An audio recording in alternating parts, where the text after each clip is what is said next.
This week on Barbell Shrug, we interview Kevin Ogar, and he's stealing my wife.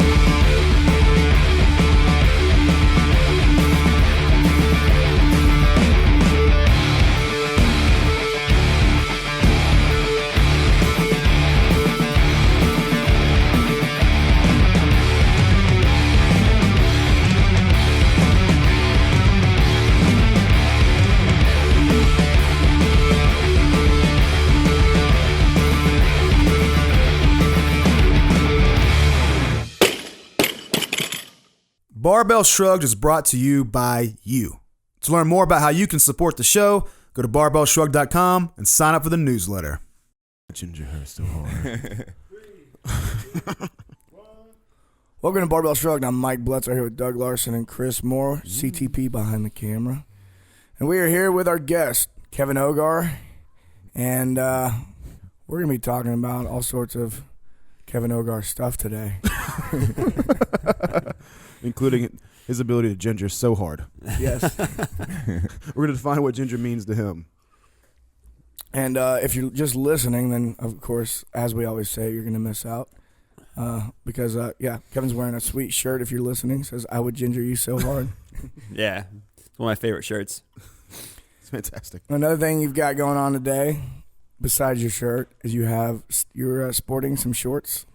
Yeah, underneath my regular shorts, I'm sporting some Stacy Tovar shorts. It's actually what I asked for. I didn't hear this. I didn't know you were actually wearing them. I'm actually wearing them underneath here. Is he Like saying the he was famous like, white booty shorts? Yeah, so I walked into the Reebok tent. I said, I need Stacy Tovar shorts because I was told that she was going to be by the Barbells for Boobs tent, which is where I'm spending most of my time this weekend. Yeah. Mm-hmm. And I was like, well, if she's going to be there in booty shorts, I gotta challenge her to a booty short showdown. Oh, man. A who wore it better. So I'm wearing them all day until she stops by, and then I'm stripping down to just those shorts.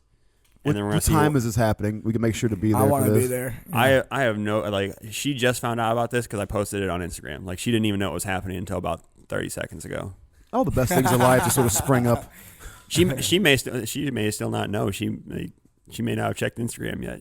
Who knows? We need to make sure that You know the best thing about your situation, Kevin? we got to we got to communicate with Stacy. You can go up to somebody, Kevin, or you can go up to Stacy Tovar and say, I would really like it if you would do this for me. You could insert anything there. And if she says no, she's going to feel like a real bitch about it. Like, really? You're not going to do this for me? Well, I changed my mind. I'll do anything you want. Well, I was told when I got hurt that I was inappropriate before I got hurt, and now that I'm in a wheelchair, I'm really trying to push the envelope of how far I go before people kind of get a little freaked Are you out. like the like an old man will like push the limits of cursing and raunchy behavior because like, well, fuck it, I'm old. I mean, who's going to say something to me? Yeah. You are. I mean, you what might as well percentage? utilize. What percentage do you think you've pushed it further than you would have normally? Oh, way further than I've ever pushed Is it. this like It's Your just- PR is this hard. like 15%, or are we talking like 500%? we're talking at least 100% farther. Yeah, we got a So- 200% increase in inappropriate behavior. So we have a plan at some point in time. Whenever I get a chance, we're gonna wrap my legs in like foam or something like that, and have me wear pants and roll down the street with some people and wait till we're in this big crowd. I wanted to do it this weekend, but I figured people would freak out a little bit too much.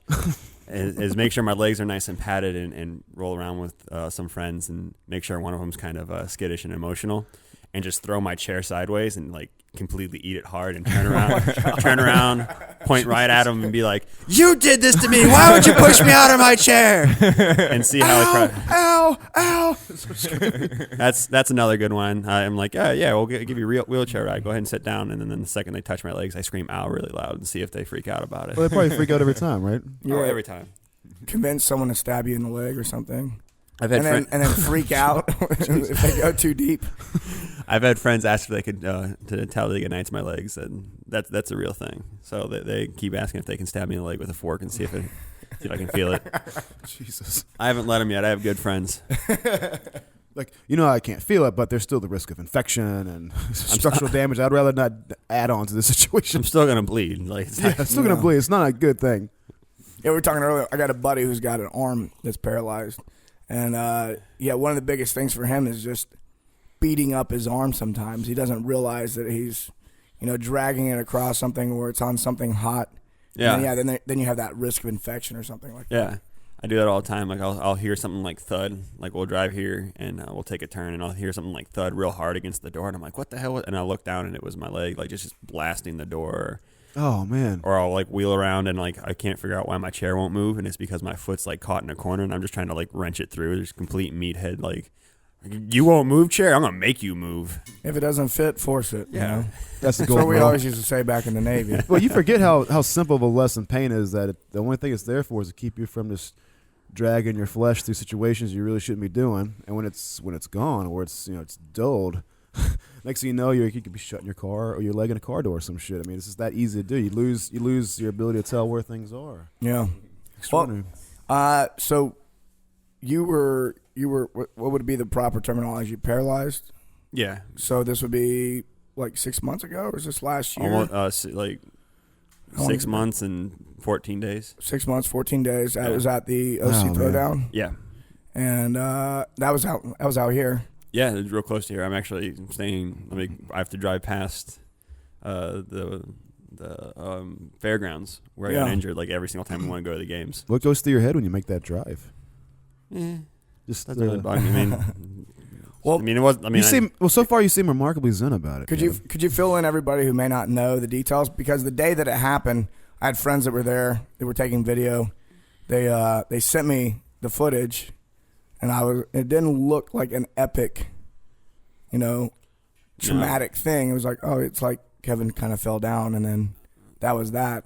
So we were doing that 3-rep max snatch, which was kind of my bread and butter. Like I was wholeheartedly expecting to win that event. I didn't think anyone there was going to really out-snatch me. Yeah. What were you going for that day? I was starting with 235. I wanted to get up to like 275. Oh. So you're not an inexperienced weightlifter. No. You were trained and strong and capable, and your form was probably fantastic. Yeah, I and mean, there was no reason to think something would go wrong. It was one of those things like, and everyone out there that's lifted weights before has kind of felt one of these before where I went up and the pull felt good and I caught it and the catch just felt like off. Like I just wasn't right. I just didn't want to stand up with it. And I was like, it's 235. I'm not worried about this weight. I'm going to dump it and just pick the bar back up and start over. Like there's no reason to try to, I actually, ironically enough, was dumping the bar so I wouldn't hurt my elbow. In retrospect, I'd probably just rather have the elbow injury. Yeah. But so It makes my elbow pain not seem so bad anymore. Yeah, I was All just of a bitching about sudden. my elbow yesterday. I'm like, Yeah. see. Perspectiving. So I bailed backwards. It wasn't the greatest bail I've ever had, but also not the worst bail I've ever had. And next thing I know, I was in incredible pain. Yeah. So, From what I saw, it was like the bar met your shoulders, like almost like simultaneously. Your butt met the ground. Is that right? sort of. The theory is the initial hit's not what did it in. Yeah. Not a lot I can talk about as far as like what exactly happened because there's some stuff going on with that right now. Gotcha. Okay. But it doesn't seem to me that the initial hit off the top of my shoulders is what. Yeah. It kind of looked like it folded your spine into a C, like it kind of like smushed you, or like did it break in the middle of your back? Is that what happened? Low back, like T11, T12, like right above where your lumbar spine starts. Gotcha. Right. So. So a lot of people, I mean, I don't know. I mean, it sounds like there's some things going on in the background. You might not be able to talk about everything, but I have like, especially like older weightlifting coaches, they go, they're being, they're like, oh, is CrossFit dangerous? Doing these movements under fatigue and things like that. What's your opinion now after this has happened? And they kind of point at you as You're now the the gold- example. Yeah. To say CrossFit's dangerous because I'll say this about my accident. If you watch the video that's online, you will see the weights behind me perfectly stacked up when I go to lift, and then after I get hurt, you'll see the weights about 5 feet farther back. So that's pretty much all I can say about what actually injured me. But to say like I got injured because of CrossFit or because of weightlifting or whatever the hell you want to say is like saying some guy's out running, gets hit by a drunk driver, and that's running's fault. Right. Yeah, people conveniently somehow overlook every other major sport where injury is this is a price you pay, or it's a risk that's there when you're pushing things to the outer boundaries of what you can do. I mean, it's always people get hurt in football or soccer or fucking t-ball. Imagine, injuries happen when when the effort is being pushed to max. What happened to me, the bar had to hit me in my low back at the exact right spot, at the exact right angle, the exact right time for this to happen to me. They told me if it would hit me like an inch or two in a different direction, I'd still be up and walking around. I'd be hurt, but I would still be walking around. So, I mean, it's a 1 in a million shot. Like, I was I can personally say that, I was the only person in Craig Hospital for rehab that got hurt by a barbell. There were plenty of people there who were hurt from skiing, from other sports, from jumping off of buildings, and from every conceivable activity. There's a guy there that got hurt. He was just wrestling around with his friends and fell over his couch wrong. Is quadriplegic now. Wow.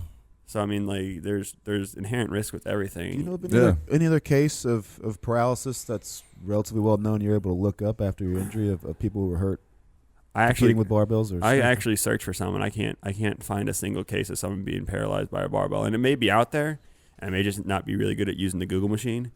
But you called it a Google machine, so I don't think you're good at using the Google machine. But I can't find a single case of someone being paralyzed. I mean, I can find cases of people like breaking like legs or femurs or elbows or whatever, but not someone getting paralyzed. This is the thing that always seems to happen. It happened. It was what it was. It's exceptionally high profile because everybody who wants something to hold against CrossFit looked right to you, which made this situation all the more bizarre. Mm-hmm. Even people like, just maybe like 3 weeks ago on the Joe Rogan podcast, and we're hearing him saying that's proof of why you really shouldn't be pushing barbells to extremes. These guys are doing these max lifts and they're pushing for reps, and it's just not safe to do. I think everybody's got to take pause and realize this is one isolated event that happened against extraordinarily small odds. Yeah. Well, maybe the only guy who's ever happened to in the history of barbells, which is a long history. I think what people are forgetting about like weight training is that no one ever, no matter if you're just a weightlifter or a CrossFitter, just goes in and goes, I'm going to snatch. All right, that's it. See you later. Like, if you look at like Russian training, they deadlift, they snatch, or do their Olympic lifts, and then they squat. Or in America, most of the times we like squat, Olympic lift, and then do auxiliary. There's always a sequence, and to think that like anyone going into any lift is 100% is stupid. And what you also got to remember about my accident is that I wasn't lifting a high percentage of my 1 rep max. It was probably about 70%. And it's a weight that I've hit for a set of 5 in the gym, being fatigued, perfectly safe. Like it's not like I was going for. I was smart enough to know that like I had just ran 3 miles under load. I'm not going to come in and take, my 3 rep max snatch and be able to hang snatch it for 3. Yeah. It's another thing people would forget. Like you like say, how could he do that? He should know better than to try this and under these conditions. But you did know. I if you ask anyone, if we were sitting there going to watch you do that, you said, "What are the odds any one of these guys would be seriously hurt or paralyzed?" We would all say, as much as we know, we've all been around this shit for over 20 years or whatever, our whole lives. We'd say that's just not going to happen. I've never heard of it happening. Mm-hmm. We would just say it's the most infinitesimally small likelihood of all. Well, I hit 245 in the back for 3 before I walked out there. That was originally going to be my opener. And when I was walking out, my training partner said, hey, no one's hit over 230. Just go for 235. Yeah, you're intentionally being conservative, too. So, I mean, it wasn't the weight. It wasn't the load. It wasn't the movement. There were, again, those extenuating circumstances that are kind of out of my realm of talking about right now that that caused some problems. After you became injured, where did you go? Western Medical Santa Ana. They got me there pretty quickly, and as luck would have it, I always say like God had to be on my side because the second best spinal surgeon in California happened to be on call that night and happened to be up enough to get me in. You ended up being paralyzed, but what other risks were being mitigated when you went in?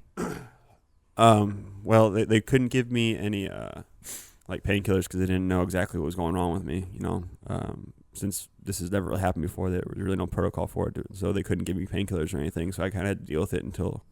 I guess this pain would be not your typical. Man, that wad was tough pain. This is a deep, terrible fearing. This is like pain. Every nerve in my body felt like it was on fire. Your body must have been in a. Like every alarm switch in your brain must have been flipped. Fingers, head, ears, everything. Every inch of me was just on fire. So it's like your nervous system just didn't know what was going on. No, my spinal cord had been just torn in half. It was freaking out. My whole body was in shock. Like you can see in the video, at a certain point where my whole body just goes completely locked out. The system just gets overridden. It's your system's natural reaction to something like this. It goes into shock and tenses up completely to try to keep further damage from happening. And so they were worried about me going into shock. They were worried about my body being such in shock that it completely shut down and I'd be dead. So the survival rate for a complete severing of your T11, T12 was pretty low, but only because most of the time it's from like a 70-mile-an-hour car crash. Right. There's other things going on there. Yeah. This was isolated to just your spine. So they told me it was literally like taking that whole car crash just to my spine. When you have an injury like that, imagine. I mean, I've had some injuries. Can't compare to this, obviously, but we've all been hurt to some extent, and that time period is a weird. I mean, everything's a daze. You don't know really what's going on. I mean, do you recall any specific memory from this period where everything had to be coming in flashes of pain and light and confusion? And I was so in and out the first week that I was in the hospital. Like I'll have people come up to me, and I've had friends, and I'll remember a little bit after they say something. Like I'll remember flashes of stuff. Yeah. But I had friends fly out from Colorado. I had friends fly out from Missouri. I had family fly out from Missouri, and I barely remember them being there. For the first 5 or 6 days I was in the hospital because I was just so drugged up and kind of dazed, and even after I got out of the ICU, they moved me up to I guess general care. Even at that point, I was still so out of it and still Yeah, I'm assuming you went undergo some did some surgery. Yeah, I had 2 surgeries. So I had the first one that came into the side. I have some pretty gnarly scars too, which is chicks dig that. Chicks dig scars. So I have 2 scars over here. One, they had to puncture my lung, deflate my lung, and go in through the side to put my spine back in line. Oh man! So my doctor is sitting there, and I don't remember this at all. Luckily, my doctor came in and was explaining to my girlfriend and my training partner Matt, what the surgery entailed, survival rates for the surgery, just kind of trying to prep us and getting the heavy stuff out of the way. Yeah. So they don't go in from the back; they went in from the side. They went in from the side because they couldn't go. They couldn't go in from the back and safely realign my spine without potentially messing it up worse. And so they split me open, used forceps to kind of split my ribs apart, which are still I think dislocated to this day. I still have them pop all the time. And then the doctor was telling me afterwards they had to take out my organs and set them on the table next to me. I'm gonna throw up. That's intense, man. And go deflate the lung and then go through there to put the spine back together. And then took you apart and reassembled you. Yeah, basically. Yeah, so now I'm getting a sense of you would definitely want the absolute best. This is a lot going on. You need a surgeon who's just almost divine in his powers. So there's less. I think it was 35% survival rate for the surgery. What? I'm surprised. I'm assuming the surgery was absolutely necessary. It was either 35% chance of, or 35 or 38% chance of surviving the surgery, or 0% chance surviving without the surgery. So wow, yeah, I'm always interested in the stats when people are going in for surgery, the choices they're having to make. Yeah, obviously this sounds like I didn't have a choice. Yeah, it was either do it or not do it and not be around for much longer. So yeah, 2 surgeries. So yeah, what did the one look like? Second surgery is actually my cooler scar, and it was the safer surgery after they got my spine back together.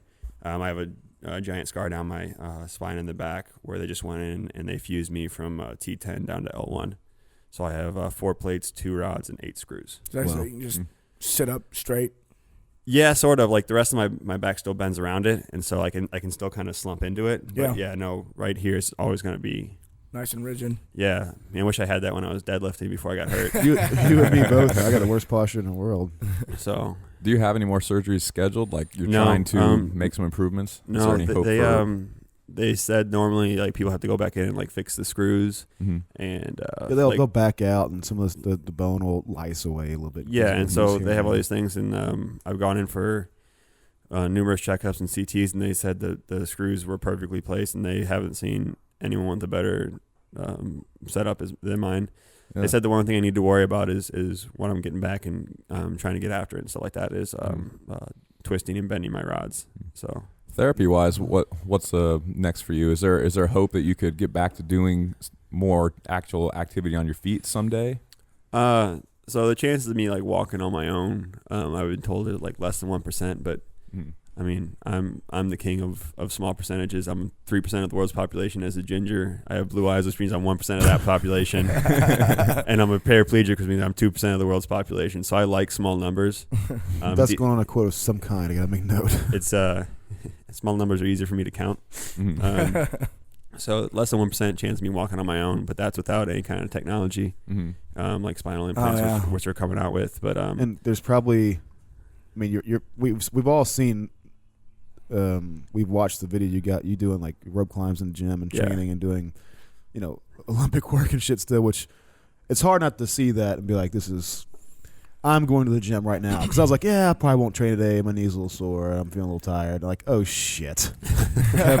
Kevin, you motherfucker. I'm going to the gym now. There's no excuses. Following you on Instagram just makes me... it's inspiring because, you can't complain about where you're at if you're out there crushing. I mean, it was weeks later you were in a pool, right? Yeah. Smiling. It was about 3 weeks later. I love swimming. Like, I was a swimmer throughout my entire childhood, and I really like swimming. And so being able to get back in the pool and move around and feel like, so I don't want to say like I feel confined in my chair or anything like that, but when I'm in the pool, like I can move just as well as anyone else. Like there's nothing I can't do in the pool. My back gets relaxed. I get like the decompression. It's just really cool for me. I myself think the pool is cool because it's one of the environments where gravity gets off my dick for 5 minutes. It allows me to move around. Kevin, you had this dazed state of just this week that was really, intense is not the word. You were pushed to the absolute limit of what your body could tolerate and still keep going. When did you first sort of emerge from the pain and the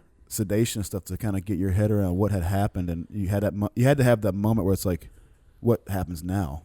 I can remember distinctly like just going in and out of like the drug fall. They had me on Dilaudid, which is an amazing drug. I heard it's amazing. It is. Do you have any? Enjoy it? Yeah. Not anymore. They took that away from me pretty quickly. So I needed to learn to lie about like, hey, what 1 to 10? What's your pain at? 10. I'm like a 3. All right, we're gonna take the Dilaudid away. I meant 10. Take it back. Is that because they thought you were gonna get addicted to it? Yeah, it's pretty addicting. Yeah. I don't think I'd ever get addicted to like painkillers. They just make me feel horrible. Like my doctors to this day still want me to like take painkillers and stuff like that, and I've told them. Well, they're getting paid to push that shit, right? So like like even when I went to my doctor last time, I was like, I don't want any more of my painkillers. I'm fine. Like, I'll deal with the soreness and pain a little bit. That's better to me than the way these make me feel. And he's like, well, I'm just gonna prescribe them for you anyway. Aren't you like most people? Don't you want to run away from your pain? No, thank you. I'll face this. Yeah, I don't know. Painkillers don't. Another interesting ginger fact is that anesthetics don't work as well on us. Our liver metabolizes them faster, and so they don't really work very well for me. They just make me feel like shit. Wow, we're learning a lot about gingers today. Ginger facts. Yes, I mean, at one point did you say this had happened?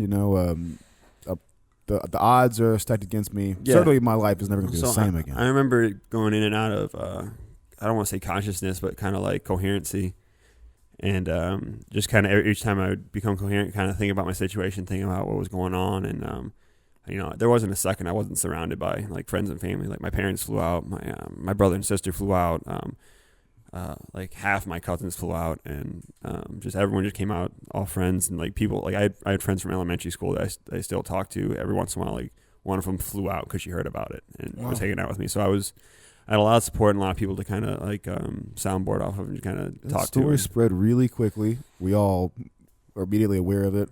Mm-hmm. I think the coolest part from my perspective was just that anybody can talk shit about there's plenty of obvious things to critique CrossFit over, but one of the things that's still quite strong is that the community just fucking responded so powerfully and so quickly to you. Yeah, and I give 100% credit. Like, so I've been friends with the people over at Barbells for Boobs for years. Z and her whole team have been amazing to me as a competitor before I got hurt, and once I got hurt, Z and everyone just kind of stepped up even more and made sure everyone knew what was going on. Like they literally shut down operations for Barbells for Boobs for like a week to come up with like Ogar Strong and design the logo and set up everything up for me and set up the Fundly account and like made that their main premise for like almost a full week. And I literally owe them and their entire organization my life. Like they're amazing people. Yeah. How long did it take after you had been hospitalized and had surgeries and stuff like that to start doing anything physically active? They wouldn't let me move. I tried to. I kept asking. I asked for a wheelchair a couple times, and they wouldn't let me move until I think 8 days after my accident, 9 days after my accident. Mm-hmm. The same week I flew out to Craig, so they're like, "Well, you're gonna go to Craig. Might as well get you used to a wheelchair." So, got me up in a wheelchair, and it was interesting. Sitting up for the first time. Yeah. Really weird. Did you have that moment like, wow, I'm now one of these people. This is me. No, my first thought was I'm gonna fall over. It was like literally sitting on a yoga ball in like a cross leg position and try to sit straight up. Oh wow. Oh yeah, imagine. Like they were holding me and they would let go and I would just. So you have to engage your muscles in a different way than you used to? Or? Yeah. So like when you guys are sitting here, even though you probably don't realize it, like your glutes are like compensating for shifts and. That explains that feeling. Yeah. Okay. Yeah. Your like hip flexors are keeping you pulled tight, so you can kind of compensate for where you're shifting and sitting. Mm-hmm. I was going to say to compensate for where you're shitting. Yeah. Yeah. That too. That too. Like that. Yeah. Well, that's a whole nother problem for paraplegics. We have to talk about this. Yeah. But so all I have is what's left of my abdomen and my low back, which was at the time had been torn off my spine and then sewn back on. Mm-hmm. So I really didn't have. I only had like my abs to hold me upright. So it was a little weird to sit around. So what muscles can fire and which muscles can't? Where does it kind of cut off? So my injury line's right below my belly button. Mm-hmm. But I have full. I won't say control. I have full. I can flex all my abs, so my abs still work, all of them. Mm-hmm. The ones below You got my a six pack? yeah. Oh yeah. Even now, Kevin, what is my excuse? Shit. I'm like, this motherfucker's got a six pack. So Man. the funny thing is the lower two abs like are on a delay. So like if I flex my abs or do anything like that, like I can feel the top ones kick on automatically like you would, and then like 3 or 4 seconds later, their lower abs are like, yeah, I guess we'll do something. That's interesting. So and then I have my neurosurgeon did some tests and some of my like the vertebrae and the nerves that are kind of above my injury line are noticing that things aren't firing below my injury line. They're starting to try to like go down and innervate some of that stuff. So I have a few. I'm getting back a little bit of hip flexor on each side. Oh. Like nothing big and nothing I can really do, but it makes it easier to do stuff because I can kind of move my hips around and shift and stuff. So it's an incredible lesson. This too is like your body took such a hugely stressful, shattering, deeply shaking injury, and look how it still keeps fighting on to try to grab back everything. Function and reinnervate. And that's why I guess you're a small percentage guy, but there's never a reason to abandon the small percentages, especially now when we're emerging into a future where there's all kinds of interventions that could come. Yeah. There's no way of knowing in 10 years' time what Kevin might be able to do, especially if he keeps being as fit as he can in the meantime. Well, and the way I look at it is that most people who've gone through this situation that I'm going through right now weren't as active or as healthy. Like, I mean, not that I was the greatest person ever before I got hurt, but I definitely was a little bit fitter and a little bit, ate a little bit better than most people. And it makes you more resilient right there. I credit it to me still being alive. They told me that the blood loss is usually what kills people, and I'm 100% convinced that the fact that my red blood cell count was so high from training and the way I ate that it saved my life. When I came out, like most people are anemic and have no protein stores and just kind of screwed in that level and had to get them back up within a week. My protein stores were normal. My iron count was fine. Like everything was back to pretty much a normal level, which is low for me, but healthy for most other people. I just had that chat with Mark Devine, like being strong. Was it Mark saying being strong makes you tougher and harder to kill is the best reason to be strong? I think that's a Ripto quote. Ripto, I think he referenced Ripto in that talk he did at our mastermind meeting. Right. This is a great example of it because you were strong. It had nothing to do with, you were prepping to win something, but you had prepared your body for the most intense kind of battle, and it's given you a chance. And you just made an interesting quote, actually. You said, it wasn't like I was the best person before. I'm paraphrasing. Yeah. Obviously, there's a hint that you think this has not all been, of course, a negative experience. Oh, no. Like, there's, I don't know, in my life, I've done a lot of stupid things. I wasn't always super fit. I mean, I always played sports. When I got to college, I did a lot of dumb shit. And, college? I got pretty fat. Like, I went from like 180 pounds my freshman year to like 245 by the beginning of my sophomore year.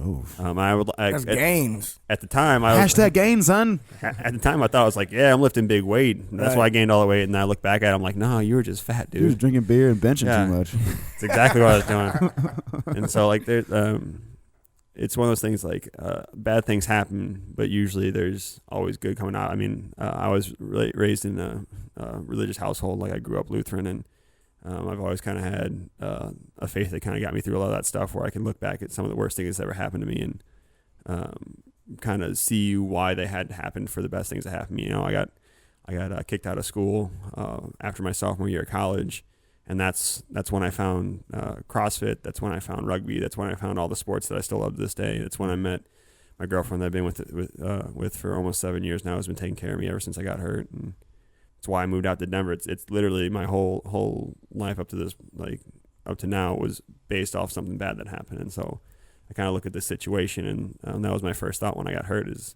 you know, yeah, this sucks. This is horrible. This is the worst thing I hopefully have to deal with. But hopefully, because this is the worst thing that's happened to me, the greatest thing that's ever going to happen to me is also going to come out of this situation. Yeah. Well, let's take a break real quick. When we come back, we can talk about some of the good things that have come out of this whole situation. Mm-hmm.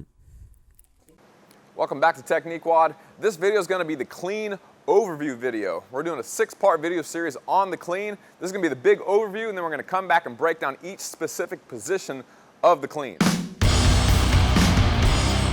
So I'm Doug Larson with the Barbell Shrug Podcast. My brightly colored friend here with the sweet Batman ring. Yeah. Isn't that dope?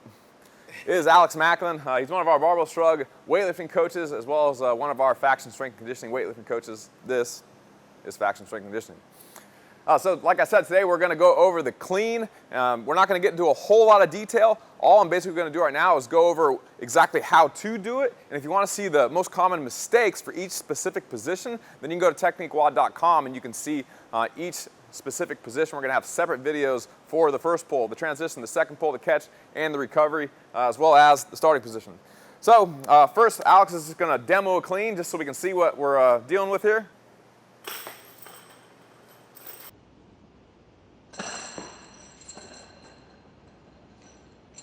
So we're going to start at the bottom in the starting position. I'm going to give you a few quick pointers on what a good starting position looks like. So Alex, go and set up in the starting position. All right. So you can see Alex has a nice straight back, nice and flat. Hips are way below the shoulders. In fact, his hips are so low that he's almost thigh parallel to the ground, although not quite that extreme. His shoulders are in front of the bar. They're not behind the bar. Elbows are straight, and his shins are not quite to the bar, and the bar is right over his toes. So he's also hook gripping the bar where he's reaching around and grabbing his thumb. And then if you look at his knees are out over his feet. They're never to the inside, so his knees never dive towards the inside on the starting position or at any point throughout the lift. So here's a quick piece on how wide to grab the bar for the clean. For the most part, you're just going to grab right outside of wherever your knees are. So you can see Alex, he's basically with straight arms, his knee is touching his forearm, so he's just grabbing right outside of his knee. If you have particularly long arms, like I have relatively long arms, I grab a little bit wider, and that, by me grabbing wider, it brings the bar up a little bit higher on my hips, and I get better leverage when I clean. But for the most part, you're just going to grab right outside of your knees. All right, Alex is going to start his first pull, which is basically from the ground to right above the knee, kind of mid-thigh. Okay? You can see he pushed his knees back. His knees stayed out.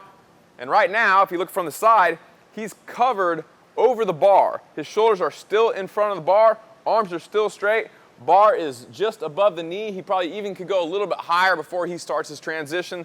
That's probably where you're going to end your first pull. He's going to make a slight adjustment to get into a good position for his second pull. We call this the transition. What he's going to do is he's going to go to a vertical back and push his knees under the bar. Okay, you see his shoulders came back and now he has a vertical torso. His knee is pushed under the bar and it's actually bent just a little tiny bit. Right now he's in what we call the power position. So he's in a good position. He has good leverage to explode and basically throw the weight up onto his shoulders. So you have two options at this point. You can see Alex's elbows are relatively straight here. Some people like to row the weight and do more of a hip clean. Go ahead and row the weight a little higher. So on his transition, he might pull the weight and bend his elbows a little bit. You can see he has a little bit of a bent elbow here. By bending his elbows, he pulls the weight a little bit higher. You can keep it straight or you can bend. That's going to be totally up to you. That's a personal preference, whether you want to be a hip cleaner or not hip cleaner. Both of them have merit, and people have had success with both styles, so it is totally up to you. What happened, Alex? Weight was too heavy for you? A little bit.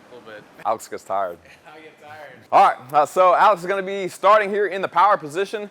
Again, elbows are straight right now. Knees are pushed under the bar, and he has a vertical back. At this point, he should have a good amount of momentum on the bar, and he's just going to basically extend, shrug, and shrug himself underneath the weight. So he extends up with a little bit of a jump, and then the weight lands on his shoulders. So one more time. Some people like to think of this as a jump, some people don't. There you go. For that little piece, I'll take the advice of Justin Thacker. He first teaches it as a jump, and then once you get good at it, he teaches it not as a jump. Okay?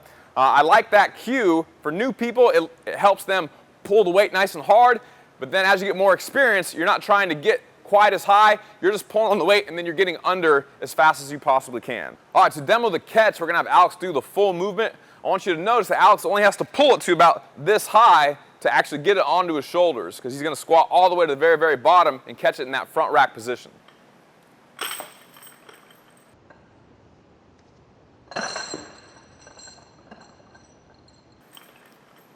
There you go, beautiful.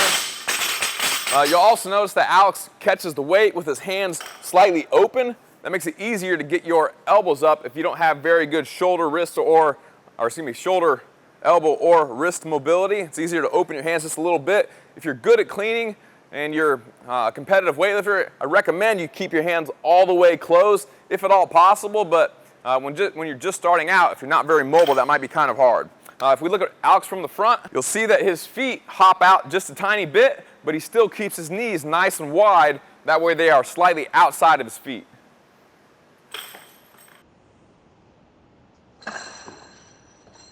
All right, so that was a brief overview about how to do the clean. We didn't talk about common mistakes or errors for each specific position. If you want to see those videos, we have those on Technique WOD on barbellshrug.com. So you can go to barbellshrug.com, click on the Technique WOD videos, and you can watch all the details in those other videos on the site. And we're back with Kevin Ogar.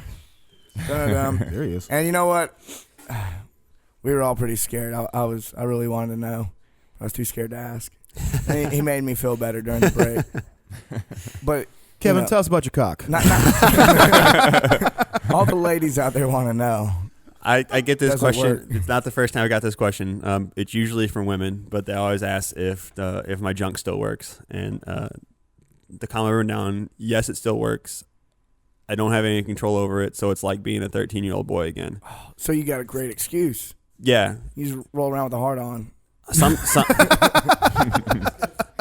You joke, but sometimes I do, and like I'll just look down. I'm like, oh well, he's awake. I hope no one notices. Let's keep rolling through here. Wow, man, fascinating. What other curious things you've discovered about your new daily rituals and habits? Like things that are now much different. Like I guess going to the bathroom's the whole thing.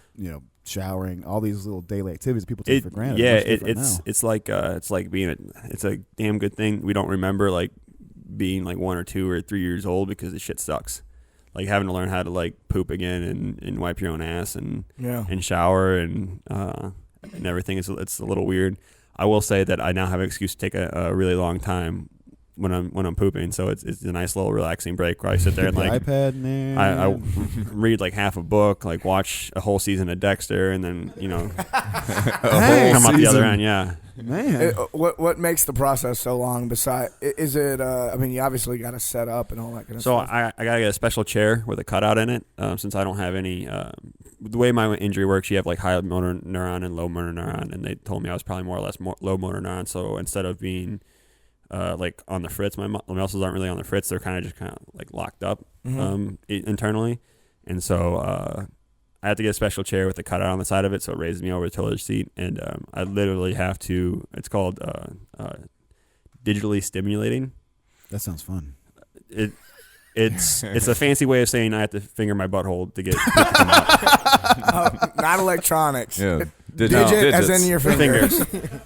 So it's Not nearly as advanced as I thought. Digital the technology was stimulation. going to be. Digital stimulation. Was that an iPad app or something? No, man. When you first said that, I was thinking, there's going to be this computer next to you, and there's these lights going, and you got to hook something up. No, it is stick your super finger low in your tech. ass. The only way to get it, like the sphincter to loosen up, you go in there and just kind of make a nice little circle and hope something comes out. So you kind of have to plan your poops like one poop a day at the exact same. I'm as regular as you can get. It's every single day at the same time. Poop programming. What time is that? I want to know when I should be shaking your hand. It was actually like right before you got here? It was right before I got here. So I showered afterwards. Don't worry. So yeah, and then like showering, you have to flip. I have a special chair for that too, where I hop over onto a chair and kind of have to like use those railings you see in like handicap bathrooms. Yeah. We actually do use those. So you have to like. So don't put shit on the railings, people. Yeah.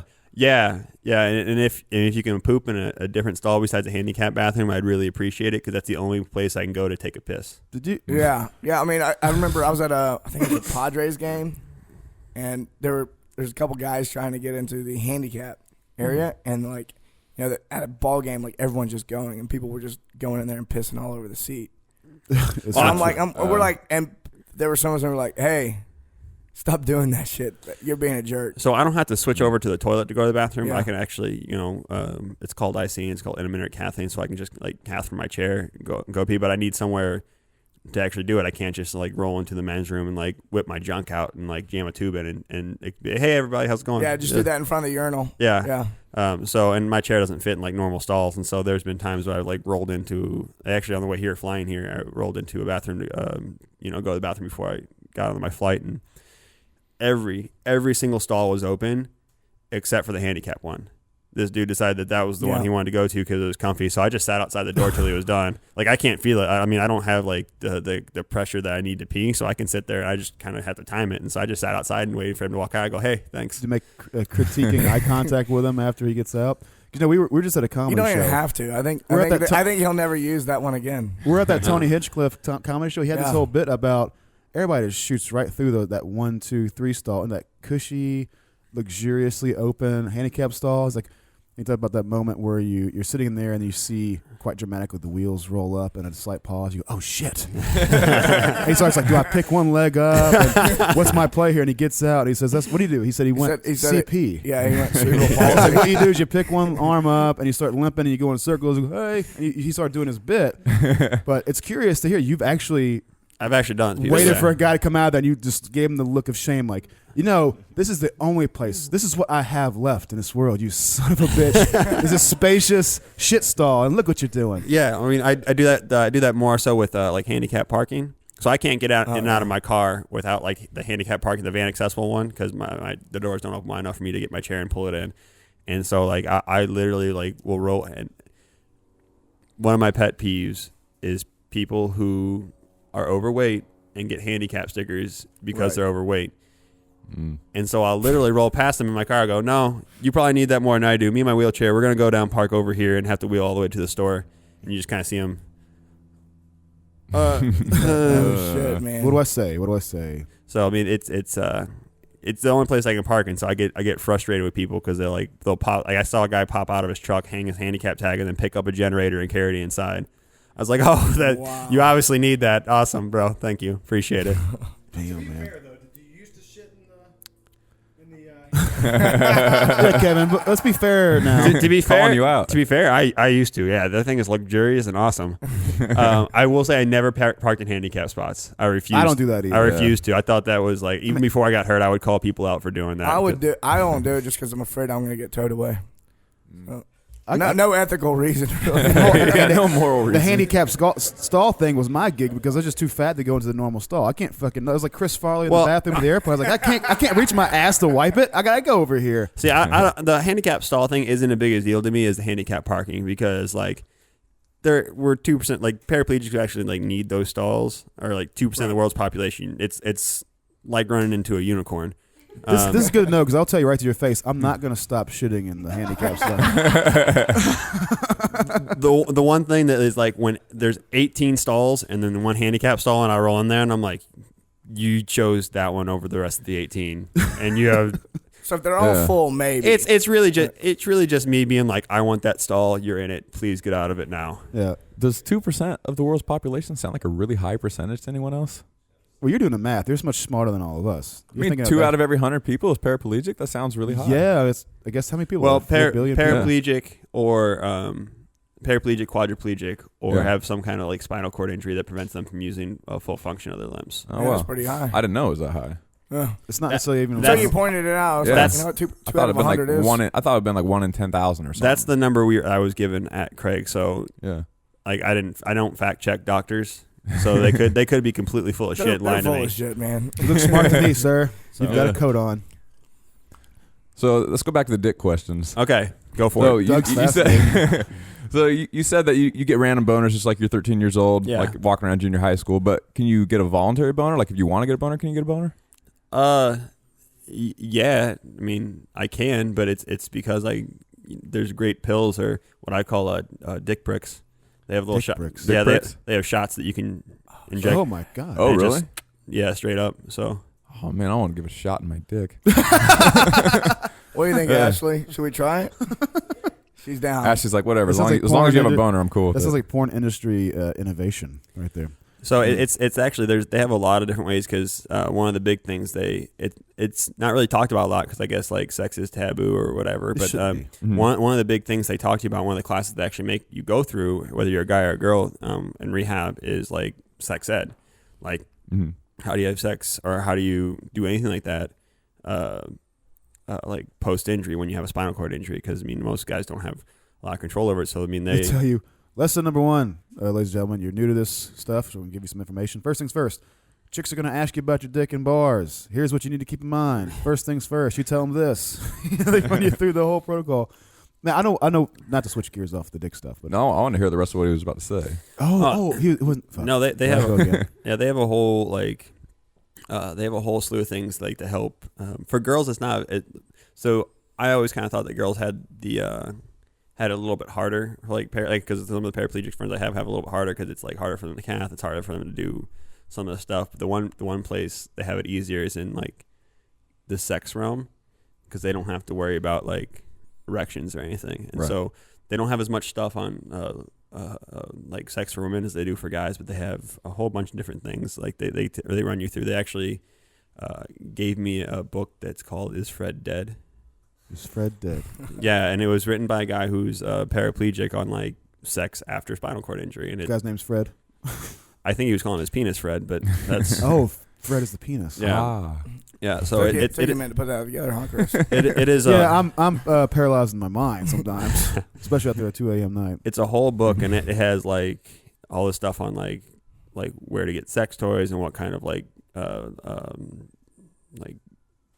erection help you can get and where to get it and how to talk to people about it, and but it's still a sex book, and so my doctor gave it to me and I had it in my room at Craig, and I didn't think, I just had it sitting like underneath something, and my parents walked in, they're trying to like organize things for me, and my dad picked it up. He goes, "Oh, this is a nice," and kind of set it down.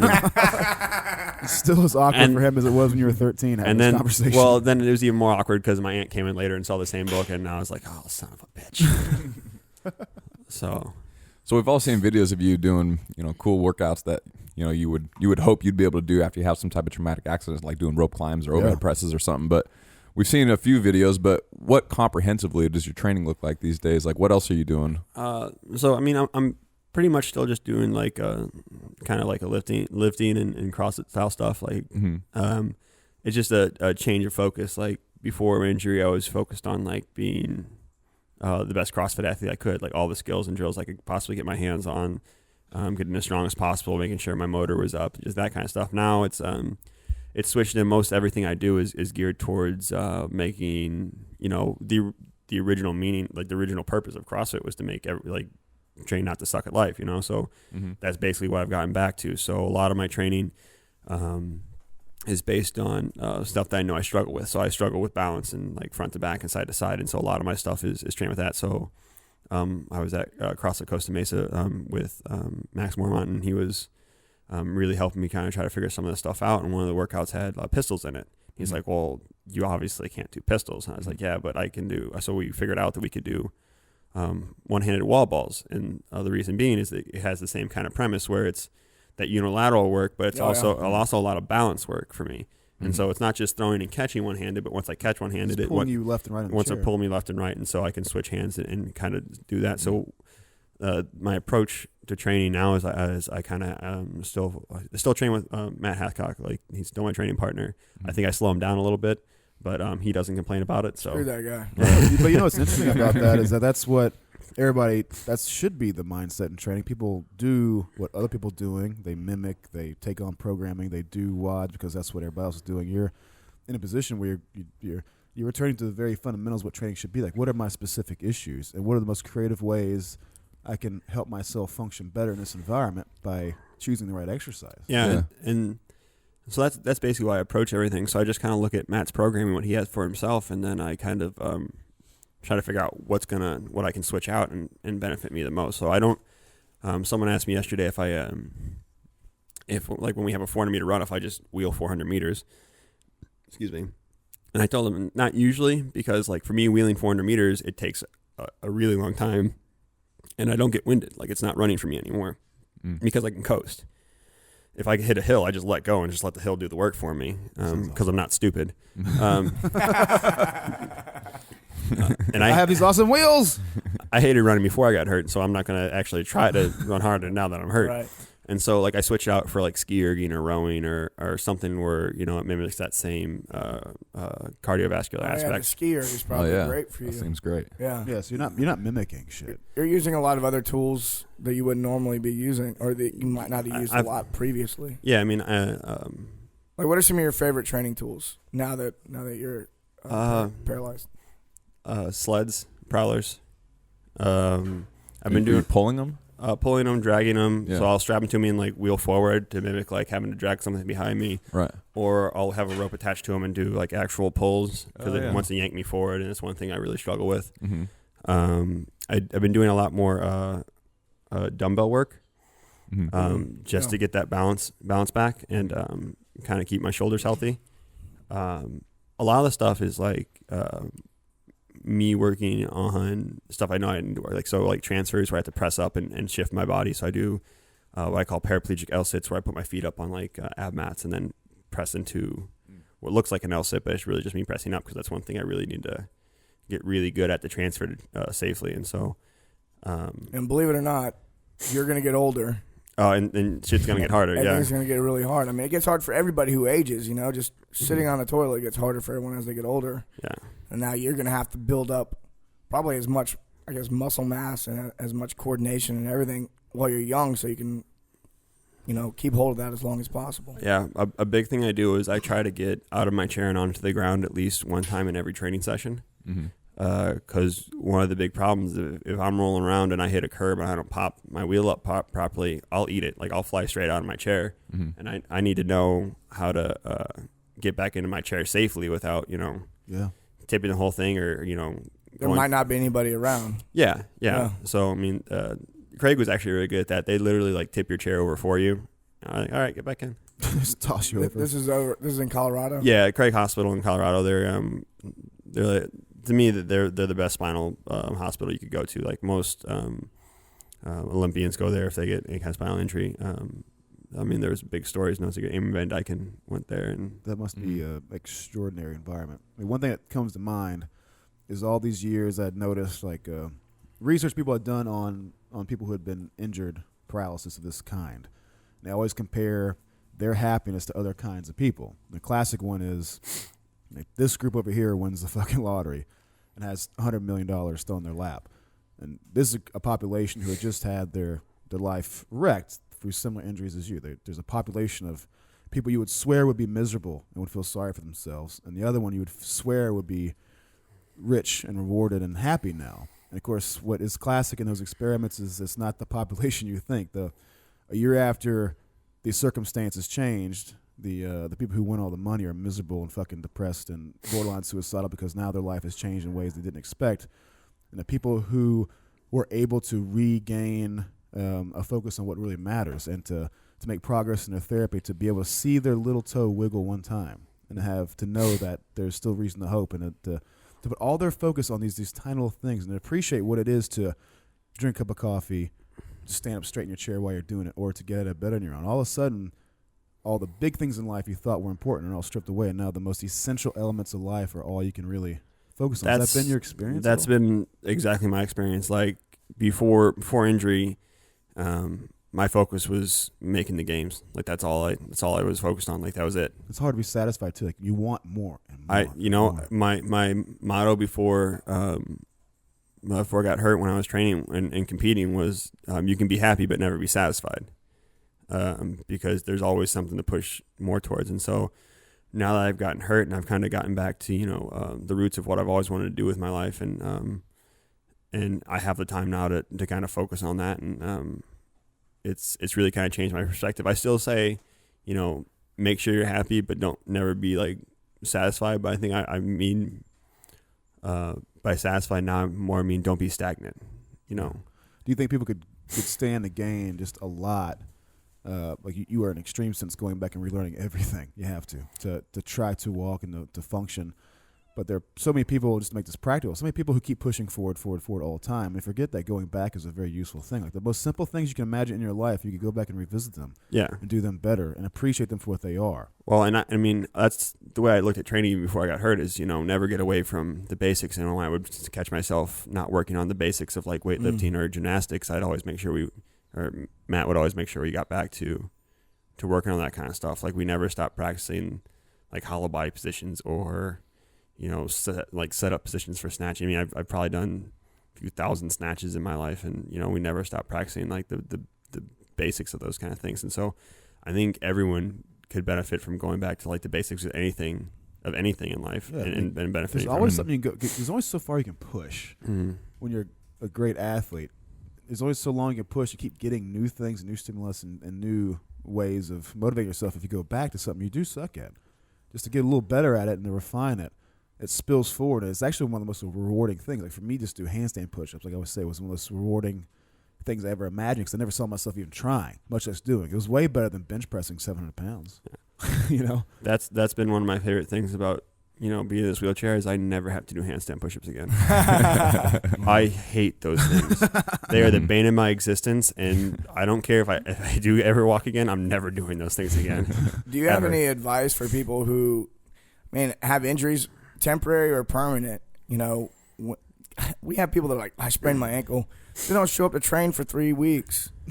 I'm like, what the hell is wrong with you? There are coaches in here that will, change the movements for you. Yeah. So that's the big thing. Like I don't like now that at our gym people are kind of starting to figure that out because they're watching me and they're like they can't come in and look at me and go, well, my wrist kind of hurts, so I just didn't want to work out today. Like skip the whole body. It's like the wrist. Yeah, hurts. you heard me, Kevin. My wrist hurts. So like just I guess you can always do something. Like there's never a reason to stop.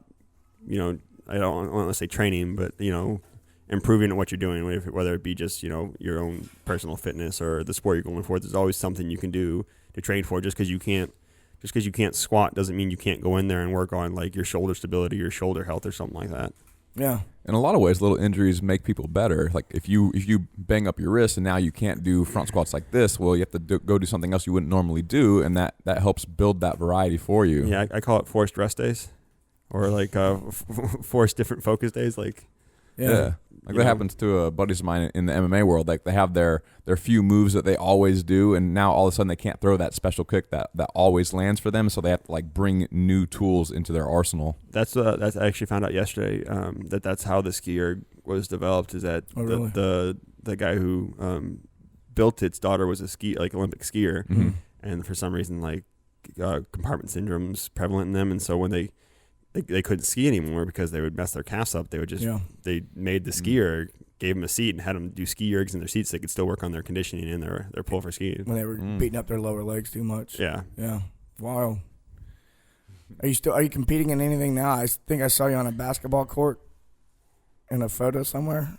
Oh yeah, that was in Craig. That was actually like that's their like temporary like physical therapy area while they're building their new Peak Center, the new gym.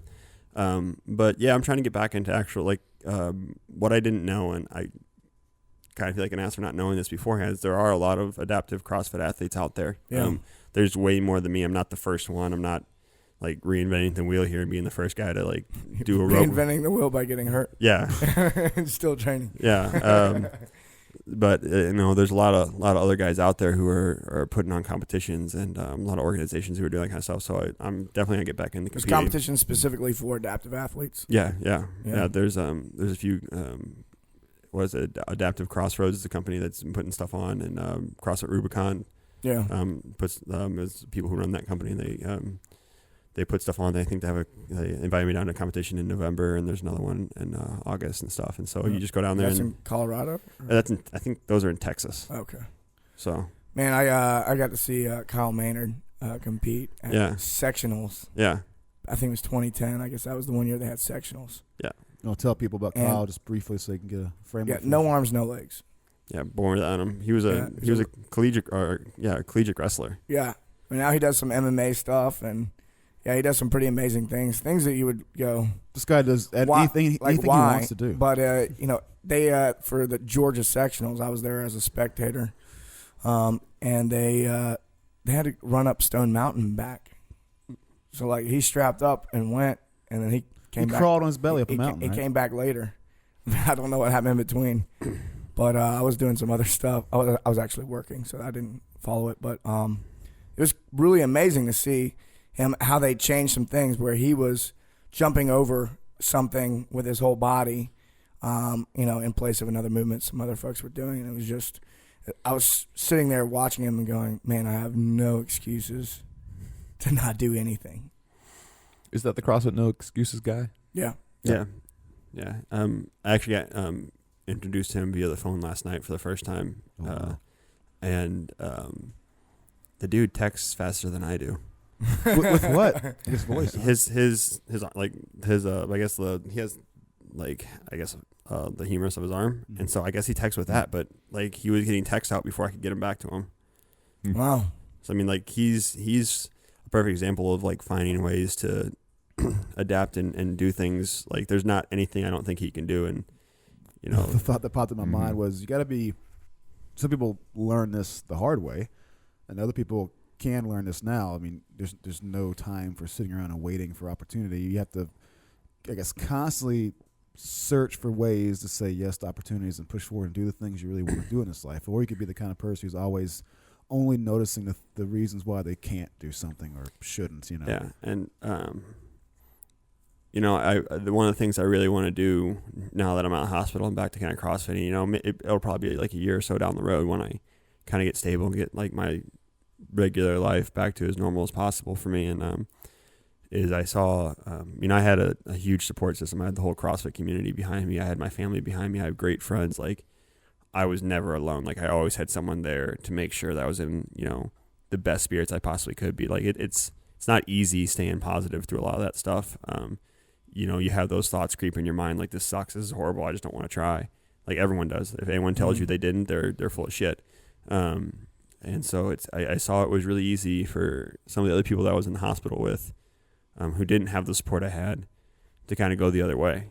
And That's a sad thing to witness, man. I didn't think it was, when I was in there, I didn't think it was fair that I got all the support, and they didn't. So one of the things I really want to do is once I get stable, once I can start using, what the CrossFit community is giving me to help other people, is to go back and make sure those people have some form of support. Like, is that the calling now, man? I mean, is that one of the big missions you feel drawn to? It's one of them. Another big thing I've actually been working on it for almost 2 years now with a buddy of mine. He's a two-tour Marine and got blown up in Iraq twice. And you got blown up twice. Yeah. Jesus. Has like TBIs and short-term, he has a TBI with a traumatic brain injury, neck problems. He had really bad short-term memory loss, and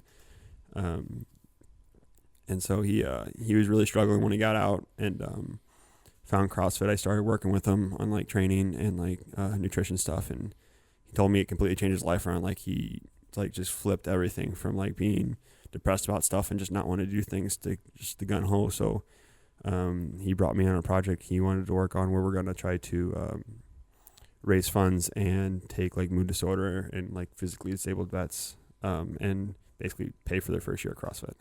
You put an extraordinary perspective. All of a sudden, I had this sense of like, we all were saying, yeah, it's great. The community responded to Kevin, and amazing. He'll be okay. But that's awesome to hear in a powerful way that, yeah, when you're in your position, though, you will receive that support, but then it only serves to highlight maybe one of the key messages you need to see was that these other people aren't getting that support, dude. There is no fucking Ogar strong community that rises up to take care of this random kid or this woman who had this injury. No. Now, what do they do? Who is there to help them out and give them the support? So all these people, the only people that had supported him was their insurance, and I don't think I need to tell you guys how crappy that is to have insurance company who don't care about you be the only people that are supporting you. Yeah. So we're calling it we've started working on getting a 501c3 nonprofit status and raising funds and paying for not only just the CrossFit side of stuff, but also bringing on like the nutrition side of things and just kind of blowing it up from there. What's that going to be called? The Reveille Project. The Reveille? Yeah, so it's the wake up call in the military, and so Ryan, the guy's I name. remember that. Well, he was. Reveille. You always Yeah. slept through it. I did. Yeah.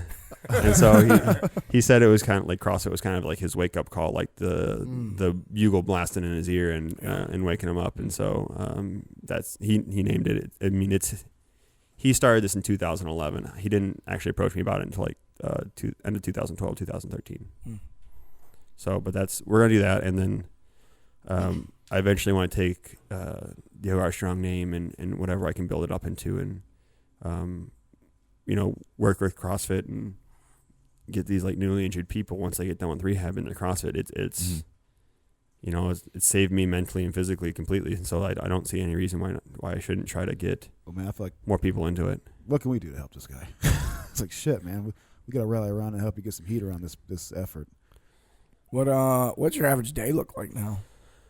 When I'm back home, it's pretty similar to what it used to be. Wake up, breakfast, poop, and I usually spend most of my time either like at the gym. I'm back to coaching. Not really getting paid to do it. I just really love coaching. Like I've been coaching people and training people since I was 21. And How old are you now? 28. Okay. Almost. I'm basically 29. I'm getting almost Are you 30. a better coach now? You say, suck it up, suck it up and run, guys. They don't give you shit, I guess, now. They say, yes, sir. I think I am a better coach, not because I make people feel bad because they're... It's one of the key qualities of good coaching, making your clients feel bad. Yeah, no, but I've had to... so before, I could rely on, like, if I wanted someone to move some way, I could show them, like, all right, this is how I want you to look when you're squatting. This is what you look like. This is what I want you to look like. And now I have to rely completely on tactile and verbal cues to kind of get people to move the way I want them to. And so That's fascinating. it's I think... I don't know if it's made me a better coach yet, but I think it's going to make me a better coach because I think it's going to help me figure out how to reach more people with coaching. Communication. Yeah. You're going to have to be a better communicator. Yeah. So, I spend like 3 or 4 days a week coaching at CrossFit Unbroken alongside Matt and Nathan over there. And What town is that in? Inglewood, Colorado, basically Denver. Okay, so real close to Denver. Yeah. And so I do that. I work out 3 or 4 days a week still. And then the rest of my time I usually spend trying as best I can, like answer emails or respond to people. I feel like I'm horrible at it because I feel like no matter how much I respond, I still like have people I haven't responded to yet. But I also was a professional meathead for 7 years. And so I don't know if exactly like emails and paperwork is my forte. Not your unique genius. Yeah. We heard when you came in that you had the barbells dropping for your ringtone for the text message tone. I do. Yeah, it's actually fairly common at Unbroken to have that as your text tone. So you need to send us that file because we get asked every day. Can you sons of bitches make a ringtone out of that noise on the intro? Where'd you never find do that? It. I don't even know. I mean, I remember we talked about it on a show. Someone asked for it, and we're like, "Oh no, someone make it." So, one of our training partners, Christian, found it. I guess either listening to you guys and you guys put up a link or something like that. He found it and put it on his phone, and then when we heard it, I was like, "Yeah, I'm gonna steal that from you." And so I had him send me the link, and I stole it from him, and then other people heard it, and I would just forward. We kept forwarding around the we link. Make that like available on the website. I don't know if we kept forwarding around the link that it was at. So what? Tell the people listening that you're talking about the barbell drop. Oh, we're talking about the barbell at the intro of the show. The tink, tink, tink, tink. Yeah. We'll figure out a way this time. That was a good. Let's end this thing once and for all. We will put that in the show notes, a link to that damn thing. I'll make it if I have to. I'll figure out a way. It can be done. I mean, it sounds like maybe it was on our website at one time. It was on your website at one point in time. Oh God, that's how bad our memory was. So that because I remember clicking on it, it was a big barbell shrug header, and then they had that thing, and you clicked on it. And no memory of that. So we do things and then forget about it. No, but it's funny because like a bunch of people at our gym would have it, and so we'd be lifting, and like someone's phone would go off, and all of us would think it was ours, so we'd all, nope, not mine. So. All right. Is there anything else you want to touch on? Anything you want to promote? We got what, Reveille? That Reveille project, yeah. I'm gonna be Ogar Strong. I'm gonna be at the Barbells for Boobs booth for a lot of day today. So if people want to come by and chat or just kind of check out. Well, this will post later, so it doesn't matter. But what we'll do is we'll on social media today we'll make sure to inform people of where they can check you out. What time are you gonna be over there? I'm heading there here after I leave here. Okay, we can go by. We'll be at Fit Aid, and we'll be walking around the CrossFit Powder. We need to stop by the Barbell for Boobs booth. Yeah, and we'll maybe send on Instagram, let people know that you're over there, and we just podcast it with you. Yeah, those are my people. We're actually staying in Costa Mesa next to them. So nice. Oddly enough, we couldn't find like a handicap accessible roll-in shower hotel close to the like in Carson or Torrance or anything. Right. So I was like, well, I'll just stay in Costa Mesa next to the Barbells for Boobs. So any big parties going on this weekend? Oh man, I am not a partier. No? I did that when I was young, and now if it's past 9 o'clock and I'm not in bed, I'm a little pissy. Well, maybe you can we'll get you all caffeinated up. You come out to our party Sunday. We're throwing one, aren't we, Mike? Sunday evening, we'll do some kind of party. Yeah. We'll see what happens. We'll see what happens. Yeah. I always want to throw a party. I'm like, yeah, we're gonna throw down. 9:30 rolls around. I'm like, fuck, I hope no one comes over. I just want to go to bed. I am old. So that's my only plans of just hanging out at the games this weekend and kind of rolling around trying to see and thank as many CrossFitters as I can stop and see. You know, it's funny sometimes people like walk past me and wait till like right here and like yell at me and then like sprint on. And I'm like, I only bite once. You guys can come say like hi to me. It is interesting. People think they're gonna come talk to you and you're not gonna like it or whatever. But you wouldn't be out rolling around if you didn't want to talk to people. No, I'm a pretty friendly guy. Like it doesn't bug me when people stop me or want to talk to me or chat or anything like that. So. And any hot girls that want to sit in his lap, I heard he'll just let you sit in his lap. I have been known to give out wheelchair rides.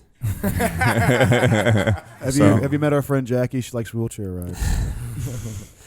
So it's fun. I was giving one of the Barbells for Boobs people a wheelchair ride, and I was I like to mess with people, so I got going pretty fast, and I just grabbed my wheels and stopped. And she kind of.